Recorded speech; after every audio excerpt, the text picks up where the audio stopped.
प्यारे देशवासियों, नमस्कार। क्या देश का प्रधानमंत्री सबसे काबिल नहीं समझा जाता? भाई, देश में जो सबसे अच्छा आदमी है, सबसे काबिल है, सबसे रिलायबल है, वो ही हमारा प्रधानमंत्री होगा। क्या ऐसा नहीं समझा जाता? लेकिन क्या हमारे देश में वर्तमान में ऐसा है? क्या हमारे प्रधानमंत्री महोदय इस पैमाने पर खरे उतरते हैं? नहीं, बिल्कुल नहीं। अगर मैं ये कहूँ कि सबसे अनरिलायबल आदमी हमारे प्रधानमंत्री, तो ये गलत नहीं होगा।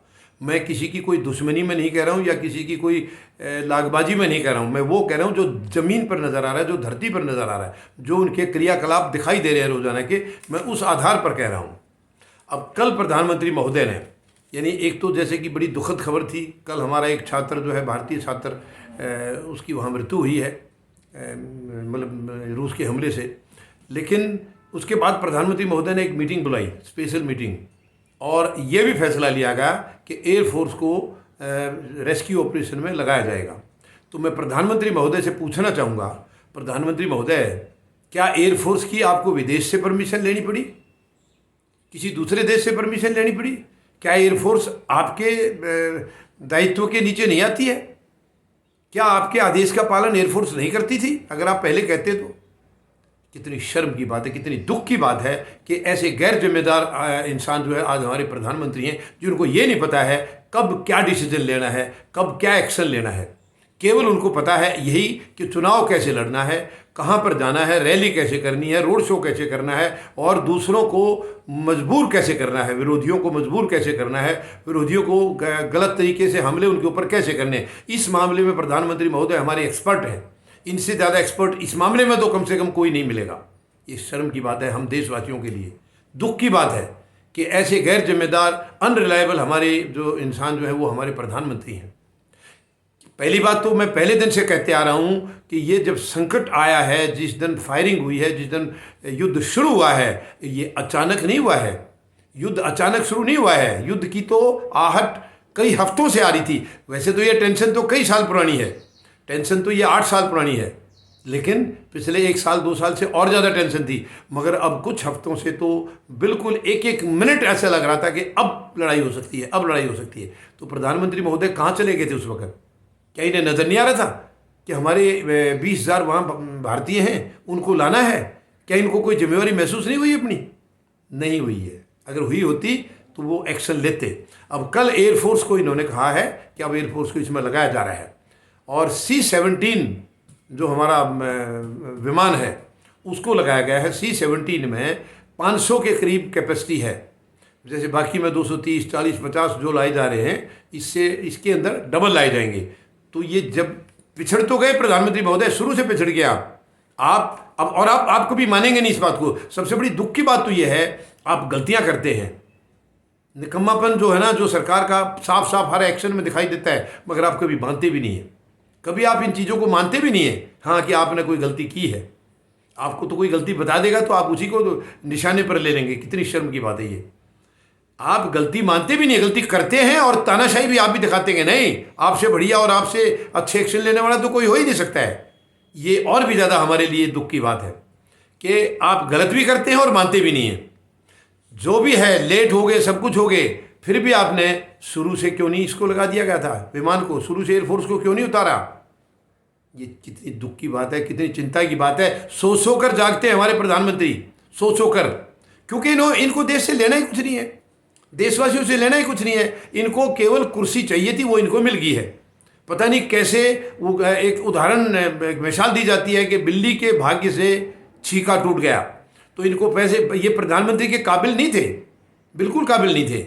लेकिन दुनिया, क्योंकि पिछली सरकार में कुछ भ्रष्टाचार हुए, उन पर कंट्रोल हुआ नहीं, उन्होंने कोई काबू किया नहीं है, और इन्होंने एक बड़े लंबे लंबे सपने दिखा दिए।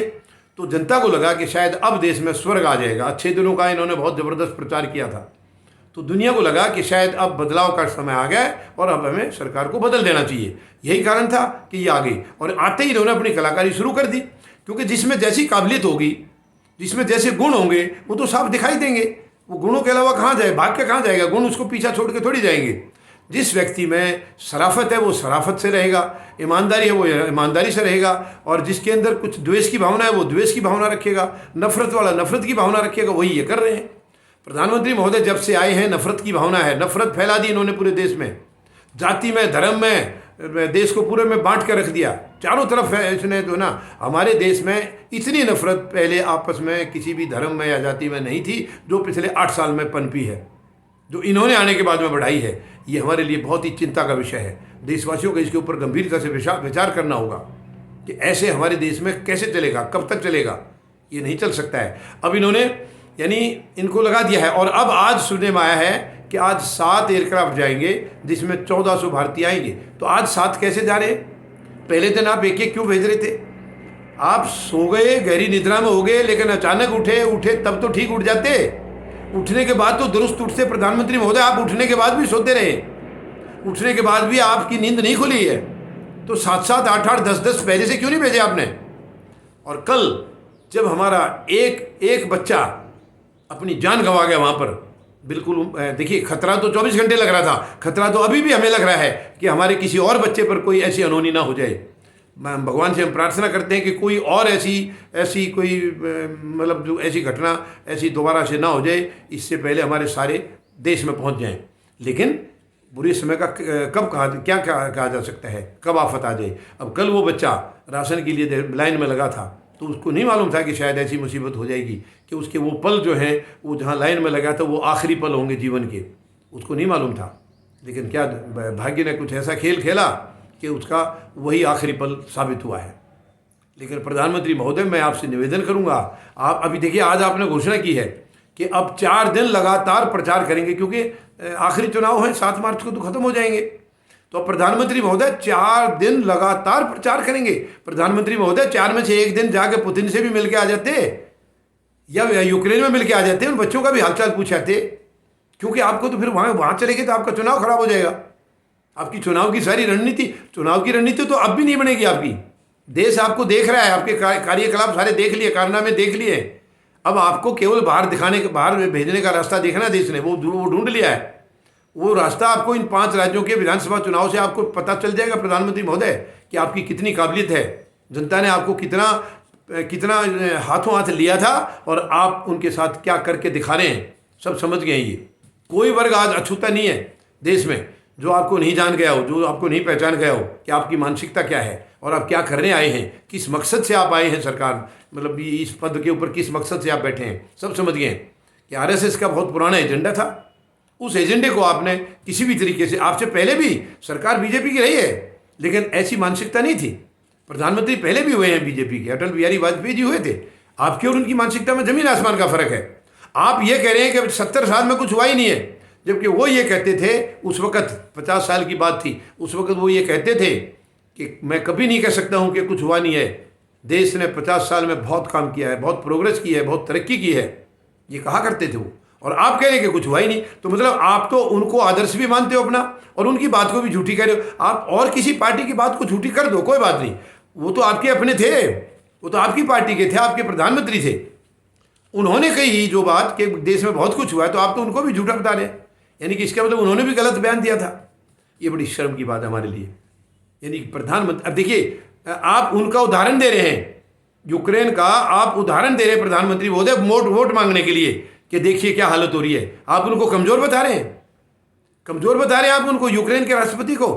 वो सबके साथ लगे हुए हैं, युद्ध के मैदान में है वो भागे नहीं है। प्रधानमंत्री महोदय, भगवान ने करे ऐसी मुसीबत अगर हमारे ऊपर आई होती तो शायद आप मैदान छोड़ के भाग जाते, क्योंकि आपको तो देश से प्यार है ही नहीं, देशवासियों से प्यार नहीं है। उनके राष्ट्रपति को देश से प्यार है, देशवासियों से प्यार है, वो भागे नहीं है, वो लगे हुए हैं उनके साथ, और आप उनको कमजोर बता रहे हैं। बहुत दुख की बात है प्रधानमंत्री महोदय, मत किसी को ऐसे कमजोर बताइए, किसी की तरफ मत उंगली उठाइए, अपने अंदर झांकिए पहले। आपसे ज्यादा कमजोर प्रधानमंत्री तो हमारे देश को कभी मिला ही नहीं है। आप कितने कमजोर हैं, आप उसका अंदाजा लगाइए। आप अपने आप को बहादुर मानते हैं, आपकी बहादुरी पता चली, कदम कदम पर पता चल रही है। ये एक जवान, एक बच्चा जो हमारा मारा गया है, आपकी मूर्खता की वजह से मारा गया प्रधानमंत्री महोदय, आपकी गलती की वजह से मारा गया, आपके गलत डिसीजन की वजह से मारा गया। आपके अंदर निर्णय लेने की, कोई फैसले लेने की आपके अंदर कोई ताकत है ही नहीं, कोई नीति आपकी है ही नहीं। आप केवल चुनाव चाहते हैं कि देश में केवल चुनाव नहीं होता प्रधानमंत्री महोदय, चुनाव चुनने के बाद जब सरकार आती है उसको काम करने होते हैं। आप तो जानते ही नहीं काम करना, आप तो भूल गए हो सब कुछ। आप केवल चुनाव लड़ना जानते हैं, और चुनाव में दुश्मनी, इधर की उधर की गंदी लैंग्वेज, गाली गलौज, ये सब आपकी पार्टी ने और ज़्यादा सिखा दिया। ये चीज़ें पहले भी थी, लेकिन आपने तो 8 साल के अंदर बहुत इनको मतलब बिल्कुल अंतिम उस पर पहुंचा दिया आपने मोड़ पर। ये बहुत ही हमारे लिए दुख की बात है। हमारे देश में आज क्या हो रहा है? ये देश बहुत सुंदर देश है, बहुत ही लोकतांत्रिक देश है, लेकिन इसको आप बिल्कुल बर्बाद करने पर तुले हुए हैं। तानाशाही की हमारे देश में कोई गुंजाइश नहीं है प्रधानमंत्री महोदय, और आपको आपकी इस तानाशाही का नतीजा मिल जाएगा। आप जो उत्तर प्रदेश के जो आप सपने देख रहे हैं, आप अभी आपको पता चल जाएगा, 10 मार्च को आपके सामने आ जाएगा, तब आप देख रहे हैं कि आप कहाँ खड़े हैं। बहुत अफसोस की बात है। मेहरबानी करके प्रधानमंत्री महोदय, अब जो बच्चे हमारे बचे हैं उनको जल्दी मंगा लीजिए, जल्दी ले आइए, क्योंकि शक्ति आपके हाथ में है, ताकत आपके हाथ में है, हुक्म देना आपके हाथ में, हमारे हाथ में नहीं है। हम नहीं कह सकते किसी को, हमें आपसे ही कहलाना पड़ेगा, हमें उम्मीद आपको ही, आपकी तरफ ही देखनी पड़ेगी। लेकिन मेहरबानी करके जिस पद पर बैठे उस पद की गरिमा को रखिए, उस पद की जिम्मेवारी समझिए, उस कुर्सी का मान सम्मान रखिए, उस कुर्सी की इज्जत रखिए मेहरबानी करके। और स्पीड अप करके इसको ऑपरेशन जो गंगा मिशन जो आपने दिया है, इसको थोड़ा स्पीड अप करिए। नाम रखने में तो आप एक्सपर्ट हैं, नाम तो कुछ भी रख देंगे आप, गंगा यमुना पता नहीं क्या क्या रख देंगे। प्रधानमंत्री महोदय, इन नामों की कदर भी करो। गंगा नाम कितना पवित्र है, इस पवित्रता की कदर भी करो। उम्मीद है शायद आप इन विचारों से सहमत होंगे और प्रधानमंत्री महोदय अपने अंदर झांकेंगे और इसके मुताबिक जो बढ़िया एक्शन है वो आप लेकर के दिखाएंगे। धन्यवाद। जय जवान, जय किसान, जय हिंद।